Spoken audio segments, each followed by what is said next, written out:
Top of the morning, it's your friendly neighborhood sports reporter checking in with you live with another installation of Creative Perceptionz, where your dreams meet your reality. There may be a name change coming, but who knows? We'll figure it out. So we're here today to talk about the NAACP's Out of Bounds campaign, which was launched via their press release on May 19th. And while there's been some positive, neutral, and negative feedback, it's getting blurred along somewhere along the line. So we're going to kind of recap what it is, what it means, where it kind of stems from.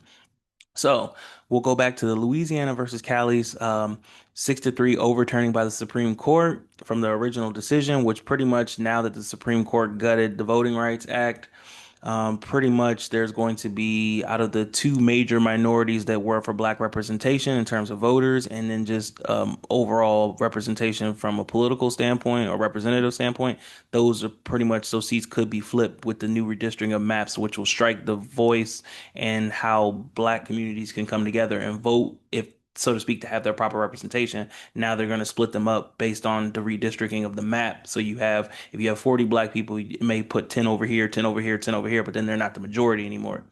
So, in order to combat that, the NAACP launched the Out of Bounds campaign, which is pretty much going to target the SEC, the Southeastern Conference, which is a major Division One sports athletic. It houses teams like Tennessee, Louisiana, Alabama, Florida, Mississippi, South Carolina, Texas, and Georgia. So, when you think about it, there's out of all major sports, not just basketball and football, but when you add all Division One sports within the SEC, 20% are black athletes. Now, when you look at football and basketball, you see larger amount of black athletes in terms of the roster and things of that nature, and they bring in revenue over $100 million.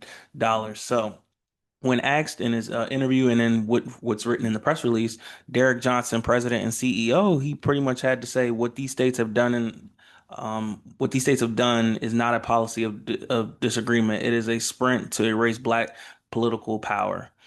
And then he also goes on to say these actions happen in days, in some cases in hours, of a Supreme Court ruling that gives extremist lawmakers a playbook to erode black representation, which is exactly what's going to happen with maps redistricting. And as you can see, they're starting to trickle from Louisiana. There's been an attempt on South Carolina, and it's going on and so on and so forth. Even Tennessee. So you're seeing representation being etched out or pushed out. So in order to make some type of I don't want to say correct it, but because you can't correct that, in order to override what's trying to be enforced, you have to hit them where their pockets is. So this is what the campaign enforces. Now, some of the misnomers or some of the incorrect information, this campaign is out of bounds. Campaign is not saying athletes sit out, don't play, don't chase your dreams to pursue professional sports. That's not what it's saying. It's saying keep your options open. Look for other schools. You don't have to go to the SEC to get to the league. There are other Power Five conferences. There are other Power Four, mid majors. You have options. So when you think about it, any player that really gets an offer from SEC, whether it's Florida, Alabama, South Carolina, Texas, Georgia, you should at least have at least 10 or 15 more other offers. And the campaign is calling for, at least from the athletic perspective, they're calling for you to look at all your options. Now, if you're a fan, alumni, a student, a parent, it's simply encouraging that population to not buy paraphernalia, to not go to the games, to not be season ticket owners. Like look at other mid majors, HBCUs, independent schools, Power Four, something outside of the SEC. So that's what the challenge is, so to speak. So for those who may say, well, HBCUs don't draft at a high rate and so on and so forth. Well, that may be true, but that there's more systematic erosions to that if you think about it.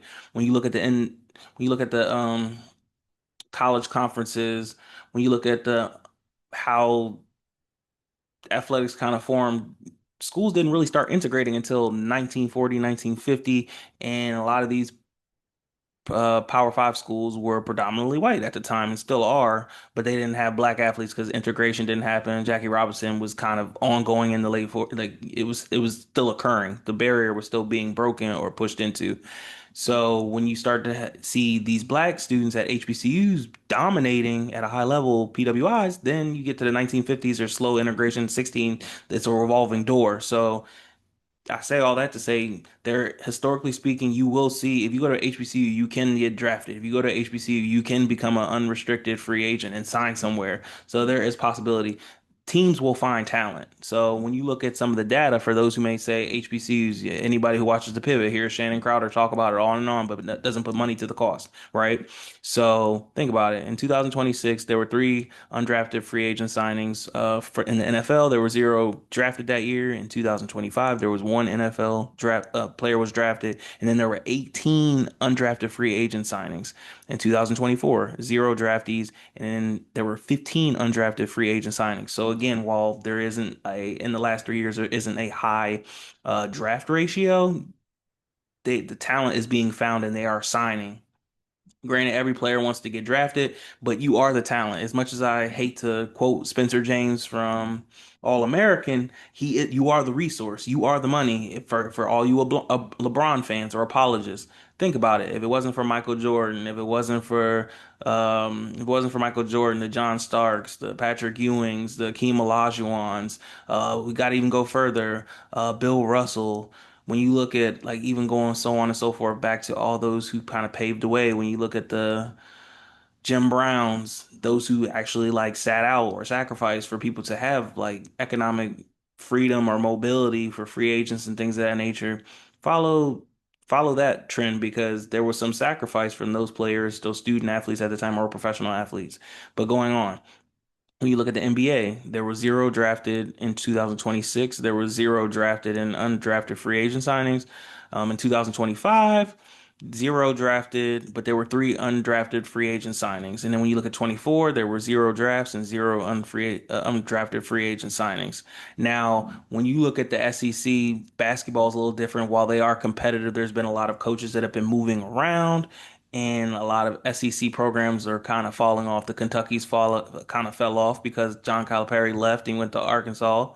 And that was pretty much the powerhouse in the SEC at the time. Again, there are still good talent with Texas and so on and so forth. But when you look at the SEC, it's going to be more so football dominated. So for basketball players, consider looking at a Michigan, who won the championship. Just saying, Big Ten.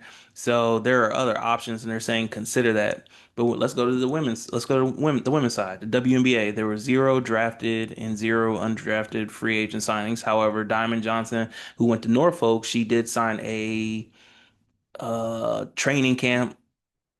She did sign a training camp contract with the Minnesota Lynx. Now, granted, that's not you still have to make the team, but there is progress, and they do find the talent. When you look at 2025 in the WNBA, one player was drafted from the University of Arkansas at Pine Bluff. Shout out to Pine Bluff. And then, but even though she finished her career in Alabama, but she spent her first 3 seasons, if I'm not mistaken, at Pine Bluff. So we're going to count that. When you look at 2024, there was one drafted from Jackson State and there were zero undrafted free agent signings.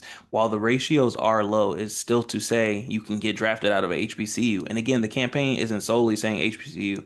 Yes, it is promoting them. I'm an advocate of a HBCU. I went to a HBCU. But they're saying you can look at the Big Ten, the Big 12. You can go to this, you can look at if you want to do mid majors, you can look at the CIAA. Like there's or CIA. There's places for you to look outside of the typical SEC and things of that nature. So again, you are the resources. NIL is starting to, it is a national thing. Now obviously certain markets offer different amounts and ranges, but NIL, name, image, and likeness is still a big thing. Again, the campaign is not asking students to sit out or not play, but it's saying consider your worth and it's saying consider your options and that you can negotiate your future. Yes, for those who may say, okay, I'm living in low income housing and I have to take care of my family, I have to feed my family. With NIL, you can get NIL anywhere. Now, again, rates do apply, but you have options. Again, if you don't want to, if you have offers from the SEC, there are other majors that you can go to and you can play within and you can dominate and put yourself in position to chase your dreams and feed your family. It doesn't have to be solely the SEC, and that is what the campaign is really focusing on. So again, think about some former athletes who sacrificed, whether it's a Rosanna Rose Robinson, who was a track star, and would not stand for the national anthem to advocate. And I believe she also starved herself in terms of certain things that like her beliefs in terms of war and what was going on and what was wrong. You have Tommy Smith, John Carlos, who did the Black Power Fist protest in the Mexico City Olympics, if I'm not mistaken, in 1968. History buffs, please don't kill me. Then you have Muhammad Ali at the Power Summit. You have Colin Kaepernick, and you have Maya Moore. So you have athletes that have done it at a high level, got to where they got to, and then they got to a point where they're like, I need to figure something out because I am the resource. So again, for fans and alumni, consider your dollar and consider how much you're spending impact has.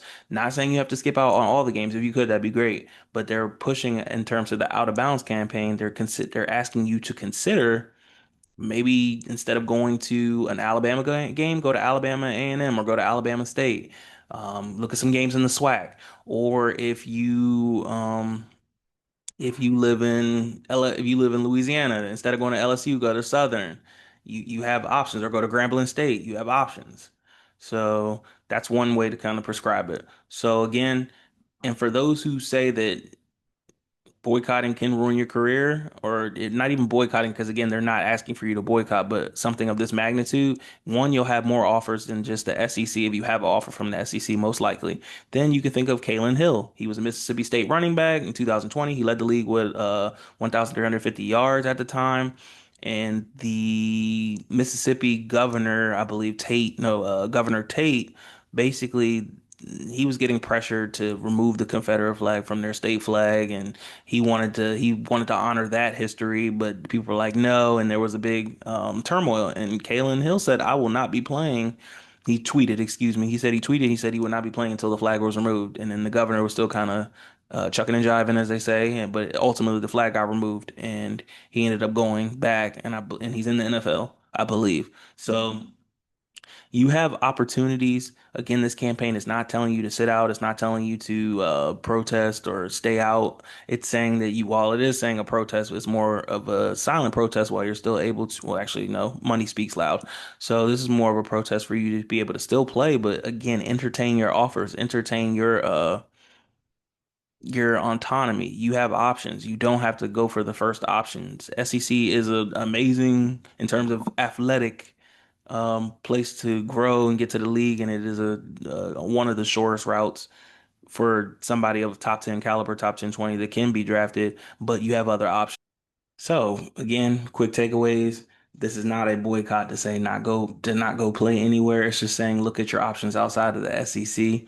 And then also number two, they want to continue this boycott until there is another law passed. Their lawmakers basically fix the the redistricting wows that they're trying to disenfranchise black people, or that there's a solution or law made and lawmakers can get back to the table and undo the maps that have already been done. So again, this is not a permanent thing, but the out of bounds boycott is simply to boycott and get talents and black recruits to go elsewhere until our voices are heard, until our needs are met, and until we are respected outside of entertainment scope or get on the field or shut up and dribble. So this is what the boycott is about. And don't forget to read, listen, love, be nice to people, and help others. Merry Christmas.